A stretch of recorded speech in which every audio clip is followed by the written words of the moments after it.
Hi, welcome back. This is Comics from the Art for the week of August 7th. I'm Jeff, and this is Devin, and we're going to talk about our picks for this week.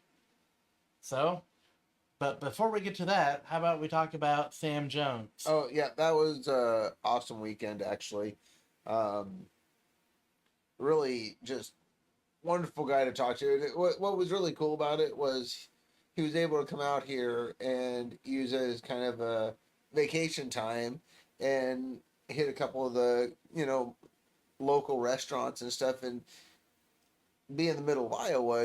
He's not as quickly recognized. I'm sure there's people that did because I think he brought up that when he was in Atlantic, at least one person did. But it's not like you're in some other random place where you get recognized and all of a sudden, This mob shows up. yeah.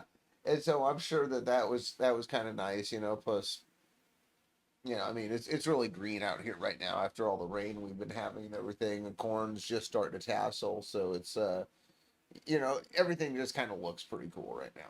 It's not like the dismal grays of Right. November, where it's kind of like you drive down the road just wishing for the sweet, sweet Well, and release of death. he even, it was pointed out that, he would always fly into a place and then, his hotel would be in the same city as the Yeah, airport, and he never left the confines of the city. And so bringing him across from Omaha, he's getting to see the ground and getting to oh see yeah. nature. Well, it's a solid hour drive from the Omaha airport to here, and maybe that's maybe in the future that's what we use as a selling point is come see America. You Or know, get away from people. yeah. But not too many people. We actually did have people show up, but you're not crowded in the city is what I was getting Yeah, exactly, and that's the greatest thing is I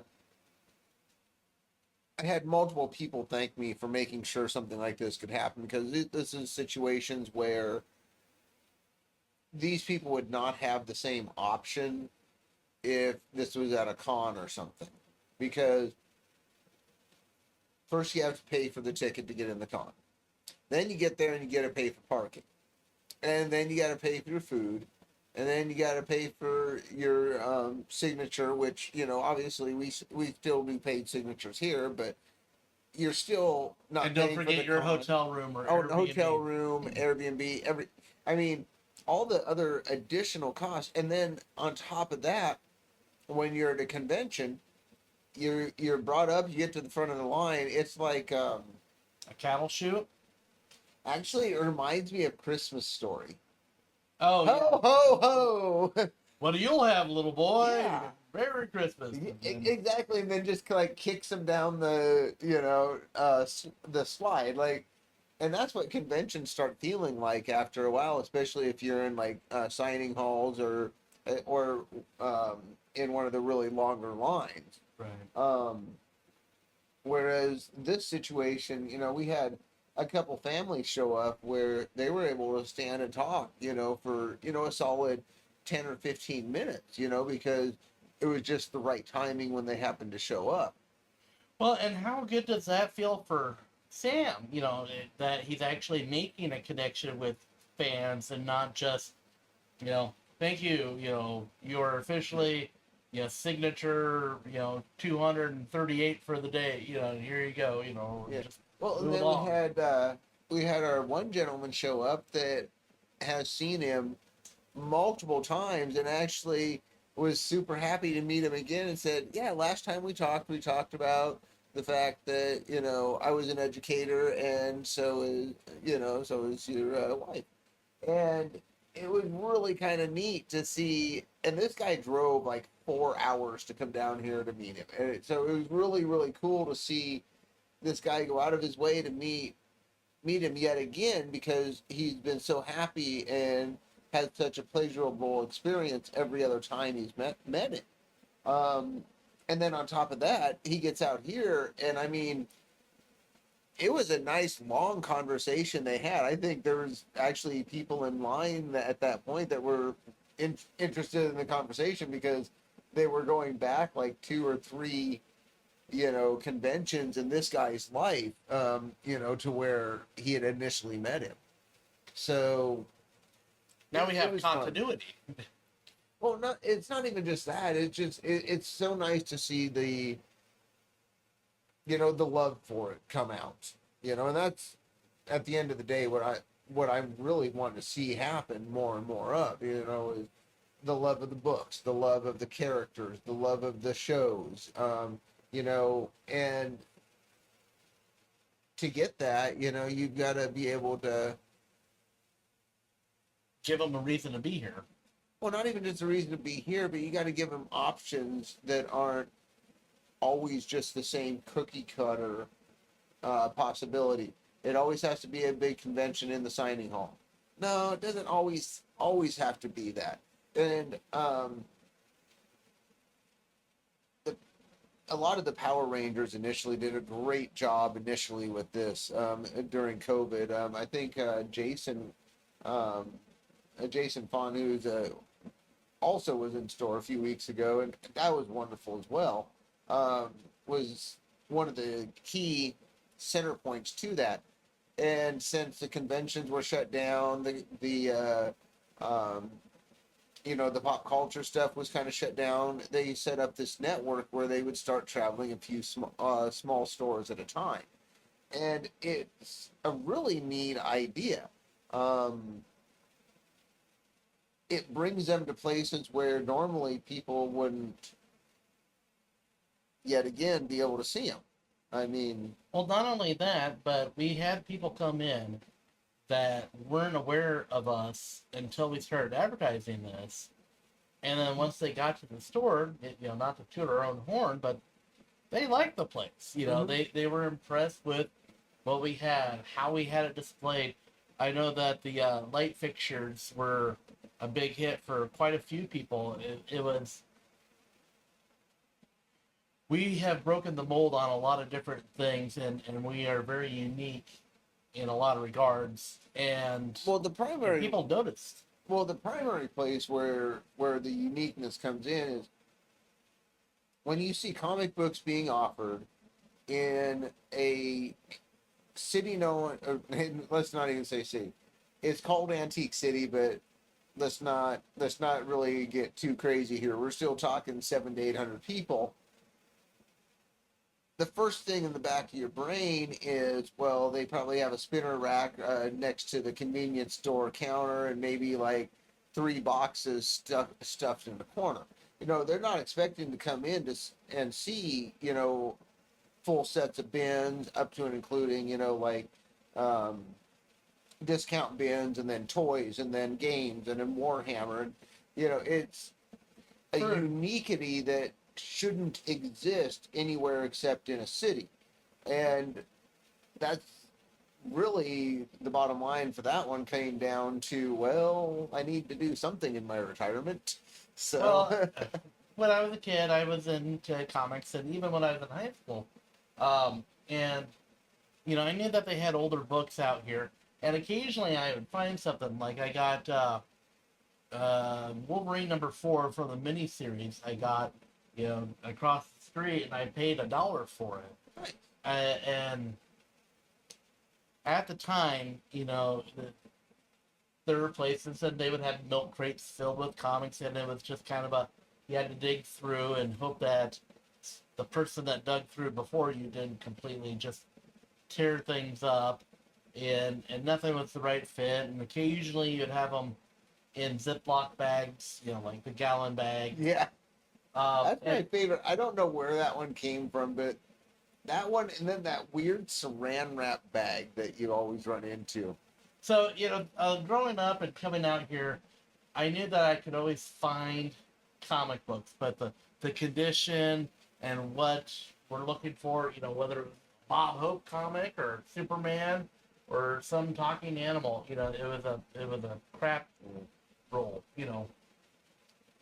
And now we have a legitimate comic book store with all the licensed stuff, and then we still get in the older toys and the older memorabilia and all that. And the game stuff's starting to roll in pretty good too. I mean, we're getting a pretty substantial backlog of Magic, Pokemon. I mean, we have Magic at this point all the way back to like '94, I think it is, and I think And our this isn't all self-congratulatory no, stuff. it's just crazy to me that it shows up out here. I mean, heck, I had shadowless Pokemon. It wasn't Charizard, no big craziness like that. But I mean, enough of it that I was like, wow, this is kind of a semi-complete set.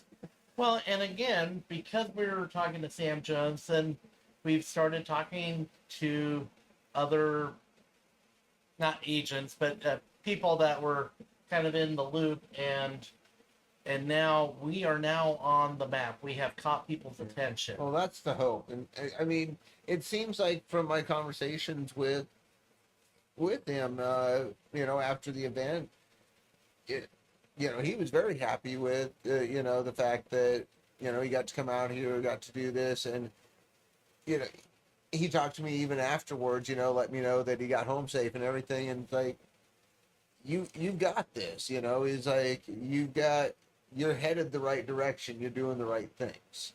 So, and that's something for me to take and understand that, we didn't have like Comic Con turnout, but you know what? We had a pretty decent little turnout. It's where you start the growth at. Right, and once you get the people's attention and get them to come into the store and they can see what they can find, and we're not gouging on prices and all these other things. Once they come out and see that, and if they make a second trip, that's all it takes for someone to get to the point where they're like, you know what? Legitimately, if I'm looking for something, I'm going to come out here and look for it. Mm-hmm. And who else? Who knows what else I'll find when I come out here? Because everything is always constantly changing, and I've said it 100 times before, and I'll probably never tire of saying this, but I'm always just blown away by what comes in the store. We've had Daredevil #1, Avengers #1. Well, and what's really exciting to me is, I see all the other antique stores in town, like even the ones that didn't used to keep at least one box or so of comics somewhere in the store now have a couple boxes somewhere in the store because they're not just getting rid of them when they have them show up. And so, and I recommend to all my guys that come in at this point, you got to go around all the antique stores because they're starting to recognize the value in comics and in toys and things like that. And you can find some crazy stuff in this town right now. Even outside of just my place. I mean, we've got 14 antique stores that you can kind of try to dig through the back of and see what you can find. God knows what's in some of them. So, well, to be fair, we've dug through some of the stuff that we have in the back, and I can't believe what's back there either. yeah. So I found a Hulk 180 for crying out loud. yeah. Well, anyway, on that note, We're still missing the next one, so anyway, always the next one. moving on. This week went ahead and I went with a nice simple one because man, my brain's been fried over the last month. Dealing with 2 visits to the store and trying to make sure I had everything right. 'Cause, I want to make sure everybody's taken care of and everything, and so I didn't want to go with anything too deep. Grommets was good last week because it's a good nostalgia type thing. It kind of hits you right in the heart. Brings you home a little while. This week I went kind of the same direction, except for even an easier read with the Garfield comic from Kaboom. I think it's actually an all ages book. I'd like to see the NC-17 version. Well, weirdly enough, it seems like it's strangely difficult to get an all ages, classification because there's a few things I was looking at in Free Comic Book Day. I was like, oh yeah, this has got to be for like everybody, and then I look down the corners like, okay, 12 up, gotcha, and so.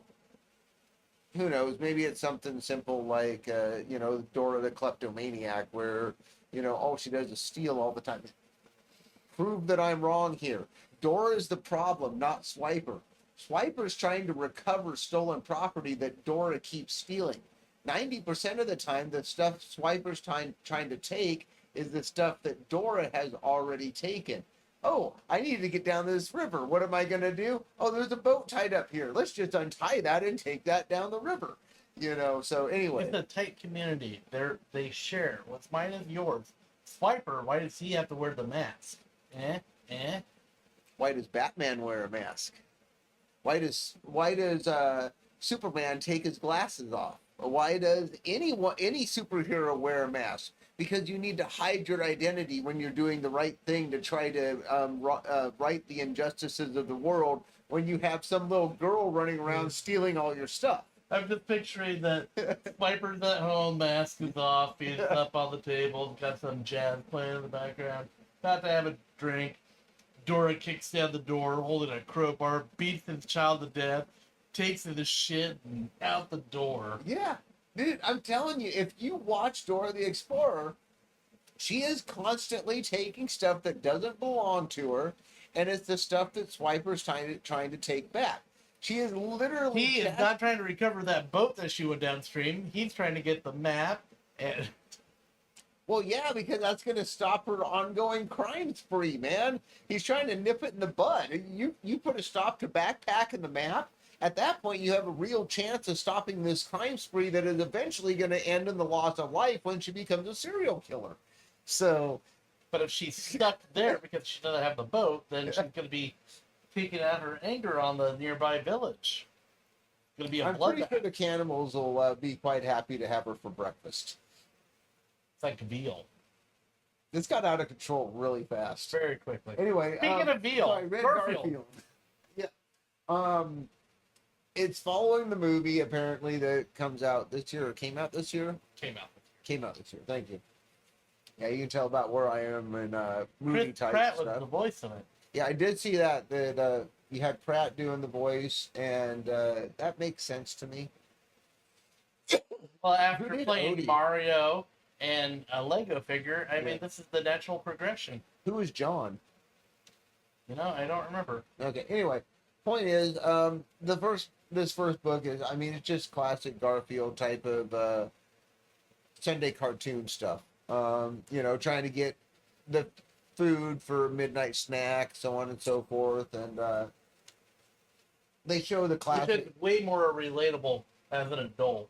Yeah, well, and it's got the classic gags in it, where he cuts the holes in the bottom of his bed so he doesn't have to leave bed and he can just walk with the bed attached to him. That's the dream. Yeah, right. And stuff like that. I mean, it's very, very classic to that, and to be honest, I quite enjoyed it. The art is really nice and simplistic, the same way that it was in the Saturday morning cartoon. Super simple line drawings without a whole lot of shading or hash marking happening on it. Does it look like Jim Davis's art? No, it does not. It has a distinctly different feel. Wow, that is very distinctive. It's almost we have a manga aspect. Yeah, that's what I was gonna say. It's kind of chibi feel. So You're not even close to it. Try to center that up. What are you doing, man? I need better helpers. Can you see that? Anyway, we're gonna have to have him edit that part out. Anyway, put a slice of pizza on my hand. Yeah, or something. Anyway, up in the corner, it looks very manga inspired, but John's expression here, I don't know how to quite describe it, but it has kind of a more of a flat feel to it. Well, and they do some other stuff later on. The art style almost changes through the book, with depending on the mood of the book as well. Or that aspect of the story arc, if nothing else. Because Yeah. the line work around John's eyes up here, it's like he's haggard and deflated. The mouth movement is not normal to all the other stuff that they have done. Yeah. Well, and toward the end of the book where Odie and Garfield go missing, which is, kind of what the last section of the book is about, they yet again change it. Like the style just kind of changes throughout, but all the This way actually through. has right here. His cheeks are kind of sagging, and it reminds me of the early Garfield animation where he was Oh yeah, like fatter the first and book. saggier. Yeah, like first through third book. Right, right. Yeah, the red one, the yellow one, and what was the other? Red, yellow, and green, wasn't it? Was 1, 2, and 3? You know, to be honest, I wasn't a huge fan of the comic strip. I was more into the Saturday morning cartoon. I'm pretty sure if I'm wrong, somebody will let me know somewhere below, somewhere down the line after I'm long gone. And You're wrong, Devin. Yeah. Aha, I win the argument. Yeah, yeah. Thanks, guys. Yeah, you could have told me that 25 years ago. Please, like you're gonna live another 25 That's my years. whole point. I want to be here to defend myself, man. I'll finally have the last Are word. you kidding? I've got a solid, I don't know, 40, 45 years left in me, I think. I got a goal to get, man. Fair enough. So it hit all the buttons. It's a mini series. I know that it's a 4-part. Yeah, 4-part miniseries. This one just kind of sets up the disappearance of Garfield and Odie. Yeah, surprise, surprise. And it does. It feels like you're reading it directly out of the newspaper. Pretty much all the way through. Like it could be a weekly story or even a daily story out of any given newspaper across the country in the 1980s. So $2.99. Actually, that's a good question. I know, because I asked it. Probably $3.99. $4.99. Which is kind of getting to be the standard. We've talked about that. They did that big spiking run for a while where everything was $7.99, $9.99 for thicker books, and now that they've reset back to $4.99, oh, it's nice and cheap. But also, I'll point out then that this is a book targeted for kids, and it's one of the independent publishers, so we can't blame Marvel for that price. No, we're going to try. We can't, but at the same time, when you're dealing with the smaller independent publishers and their print runs are so much lower, their price per book is substantially higher. And it is a trademarked character, and so there's probably licensing fees and what have you. Yeah, I'm not 100% sure who owns the character. I mean, I've actually been completely off topic. I've been watching a lot of YouTube videos lately that actually bring up randomly they'll just show Steamboat Willie because he's hit the public domain, or just Winnie the Pooh randomly in the back of a video or something. And make sure you catch that after you finish this video, unless we like superimpose Steamboat Willie here. Yeah, somewhere like that. If Jack could do that, by all means, do it now. I didn't see him, but whatever. That doesn't mean he's not there.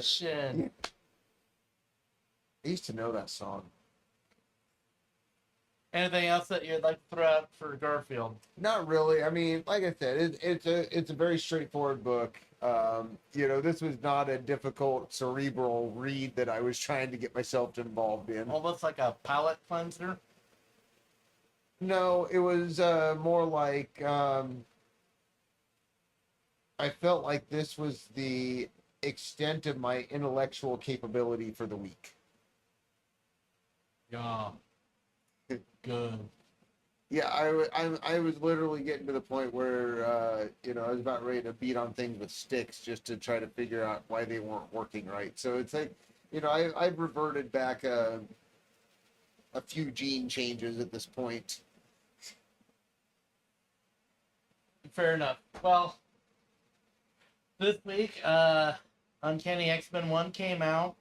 And again, we're relaunching the mutant title for the Marvel Universe, and it's after the whole island thing. And this is separate from X-Men. Separate from X-Men, although okay, so there's 4 main titles, right? There are going to be 3 main titles. It's going to be X-Men, Uncanny X-Men, and Exceptional X-Men. Those are going to be the the Okay, flagship. I was wondering. So X Factor or There is going to be an X was Factor and X Force, but they're not mainline titles. they're not calling them the main. They're the three main books are going to be those three. Okay, I guess okay. Let me rephrase my question. Which books are going to be considered continuity to the ongoing storyline? If you're asking if they're interconnected the way that the Island books were, Yeah. I think that they're all kind of going in their own direction, like in the 90s when you had the blue and the gold teams. But they still, I guess my bigger point is they still exist in the same universe in the same time. What I'm saying is, like, for example, there's a lot of things that come out. For example, your some of your Deadpool series, they're not considered part of the same universe. You know, things like that, or even if they are, they're not considered storyline that is considered canon. Well, that and the fact that, Wolverine appearances, for example. Yeah. Wolverine's only going to show up in 17 titles this month, and who's to say, the Wolverine in this book, did he come from that book, or is he moving on to this one? And Yeah. where does that So you see where it's X Factor, X Force, X-Men, Uncanny X-Men, Exceptional X-Men.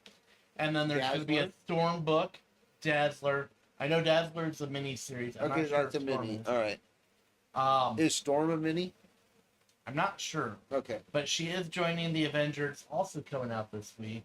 So she's kind of moving on also. Okay. Anywho,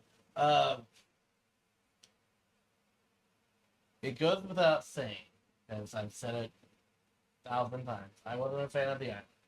And a lot of the people that have been writing in the editors and the writers have talked about how we're coming off of this great saga and the epitome of everything that they've been working for, yada, yada, yada, and how do you follow that up? And in this particular case, it's Gail Simone. Failure? No, sorry. No, success. In my They did write on this one. Last week, I know you were saying it was just like, please guys, stop. Yeah. X-Force, still want to recommend it. Uncanny X-Men is written by Gail Simone, who is a wonderful, wonderful writer. It's got that personal touch, and I feel like that's been missing for so very long. Who's a cover artist for that, just out of curiosity? For this particular one, pardon me while I do some reading. Sorry. Watch me read, everybody. Yeah. Okay. Well, I bring this up because I really hate the way they draw fingers. Okay. David Marquez and Matthew Wilson were the artists for this. I look at like the way the fingers are drawn. It's like some sort of weird. You're not centered in yet. Yeah, but I'm trying to center the fingers, not the comic. Yeah, but it's still off the top of the screen. There. Yeah, I'm gonna sit here and complain. So, but the biggest thing that I'm looking at is like some of them look too chubby. Here, straighten it up just a little bit, because if you square it up, you can kind of see it really good. really well. Yeah, no, good. G-U-D. Anyway, like if you take a look at, for example, Gambit's fingers, they're almost unnaturally curving backwards, double jointed almost, whereas the Wolverine's fingers in the fist are drawn in such a way it almost looks like Wolverine has a few extra pounds on him. You just kind of see where I'm coming from. It's just I do, but Remy has been athletic and flexible. It was part of his Thief Guild training.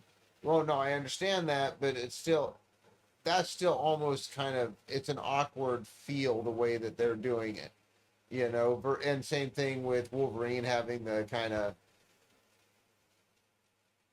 it almost looks like a fist of one of the guys on the B&L ship from Wall-E. Like the captain or something. Oh.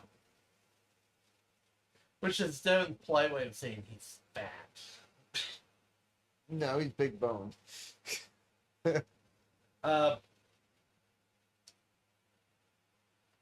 will say that I love the internal art. Expression, body language, all of it was just on point. Who does the internal? It is at Marquette's again. But who's the other guy on the cover? Matthew Wilson. Okay. He is the color artist. Okay. There is, I will not give away the story. I will point out that they have tied this into the X-Men book that Scott was in.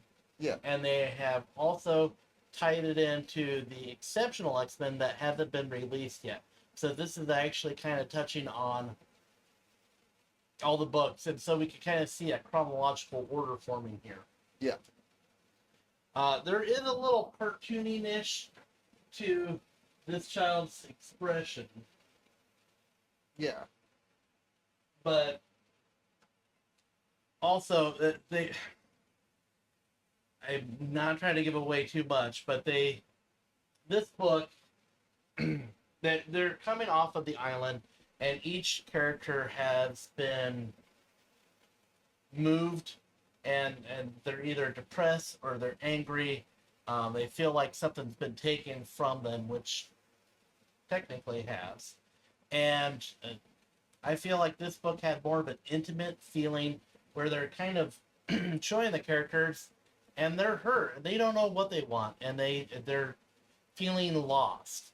And I feel like this is a really good spot to start up the new book. It's the fact that they're trying to find a sense of belonging and a purpose. And this does a really good job of showing a progression and why there's a need. We do start off the book with a plot point that had been introduced earlier in the fact that they are turning Xavier's mansion in Westchester into a holding facility. They're going to make it a prison. Mm-hmm. And so we meet the warden, who is outlining her plans for everything. The one little part that I kind of caught me, and I don't know how to feel about it, is they go and they're talking about Cerebro. Mm-hmm.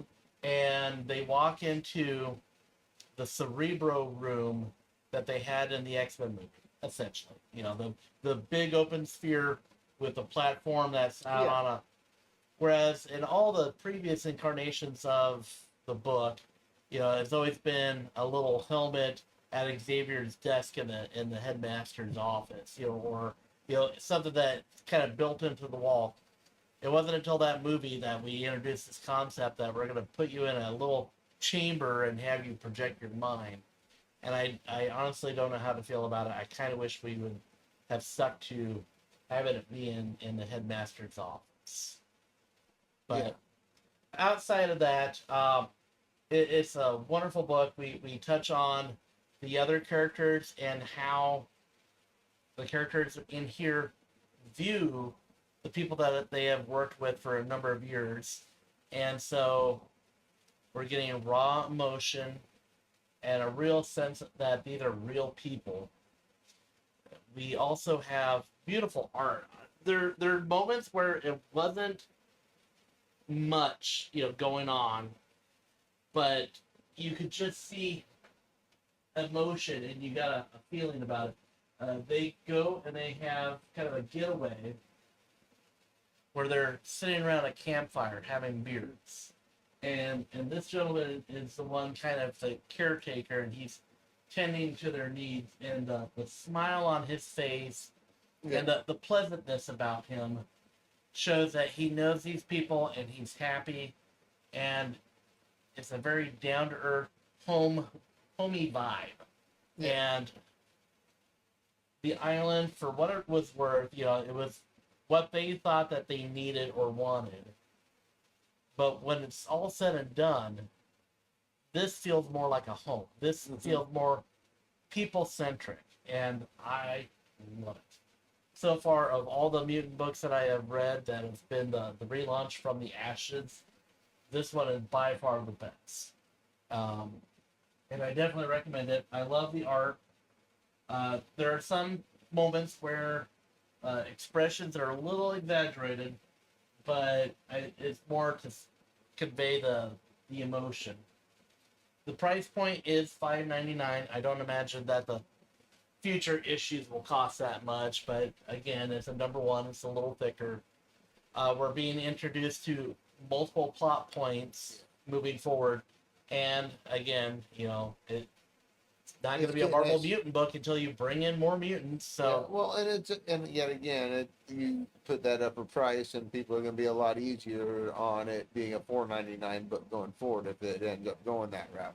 It's hard to tell what direction, but really the price of things they're just going up. They're not going down. well, and even with the Wolverine 50 and the Spider-Man book that was $10, you know,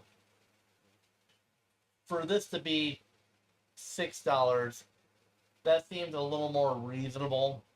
Yeah. Obviously, it's a lower price, but and here's the thing: if really think about this, is the prices of comics have been pretty stagnant for quite a while up till recent years. At least 20 years. Yeah. And the same thing happened through a large majority of time, in the early superhero times, and then look what happened in the 1970s. It went from 12 to 15 to 20 to 25 cents to 40 cents. Like 35, 40, 50. So 60. Quick. You're talking like what? Like within a decade, you went from 12 cents to over $1, I think it was. Or was it still sub dollar in 1980? It was like 75 cents for quite a while. Yeah. In the early 80s, you're right, because like the Batman books, I remember those. Well, and I remember when the dollar comics came out, my mom would always take me down to the pharmacy once a week, and she would say, not a dollar comic, those are just too expensive. Yeah.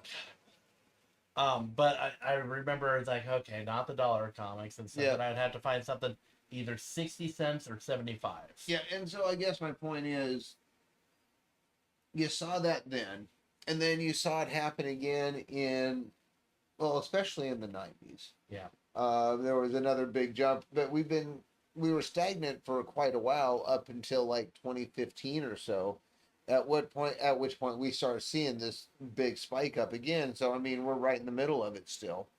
Well, and it got interrupted with a shutdown of friggin' everything for like 2 years. So well, the other point that I'd like to make is the fact that we have been outsourcing the art, and I'm not sure the justification of it all, but I will say that a lot more of the artists that Marvel is trying to showcase is from outside the U.S. Well, and how long is an artist actually going to be what represents what we're seeing?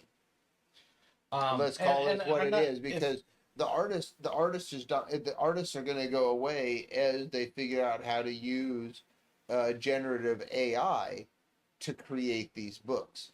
Because guess what you can do with AI? You can say, I need it to,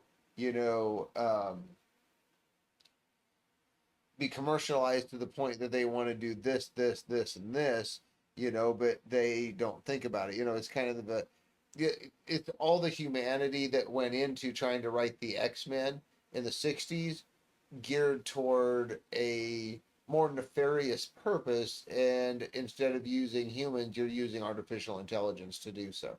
And at what point does that start happening? Honestly, they're already writing comics with AI. No, I know. I'm just laughing at the fact that the Sentinels had achieved artificial intelligence, and they were, attacking our mutants, and now they're writing our mutants. Yeah, right. That's So my point is, this is a time that's crucial right now. We need to celebrate the artists that we have that we do enjoy, and how long is that going to last? I can't help but to wonder, the skeptic in me, if right now with doing artists from overseas, if that is a way to make it cheaper, because the fees associated overseas aren't as much for the art. Well, it's the same reason Fiverr works. I don't know if you're familiar with Fiverr or not. You can go on there and basically have somebody do like a vector image for you, or do like a graphic or something, and basically you negotiate a price for for their work, Hmm. and because of it being such a large trade, going, looking at it from a global standpoint, you're not dealing with the small pool that you were in the U.S. before. Now that you've gone global, it's not like just doubled or tripled your pool of possible artists. I mean, this is exponential growth in what you have available, and Exponential. yeah, and you have the option at that point to use supply and demand in your favor and say, well, I have 22 guys here willing to do it. Who will do it the cheapest? You know, So long as we meet our deadlines and what have you. exactly.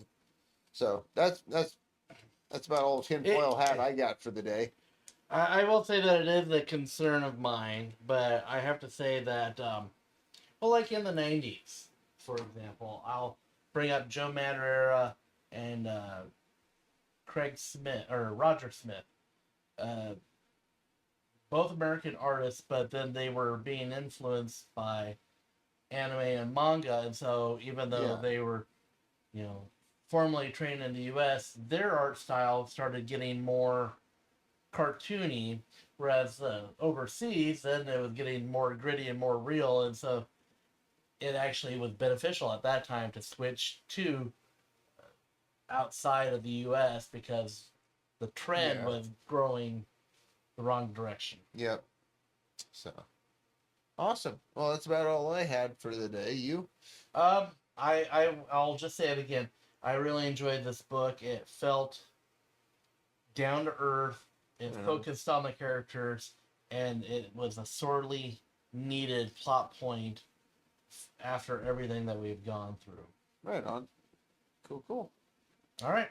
Well, otherwise, until next week, where you'll probably have some craziness going on. Devin and Jeff signing off from the Ark. Thank you. Have a good night.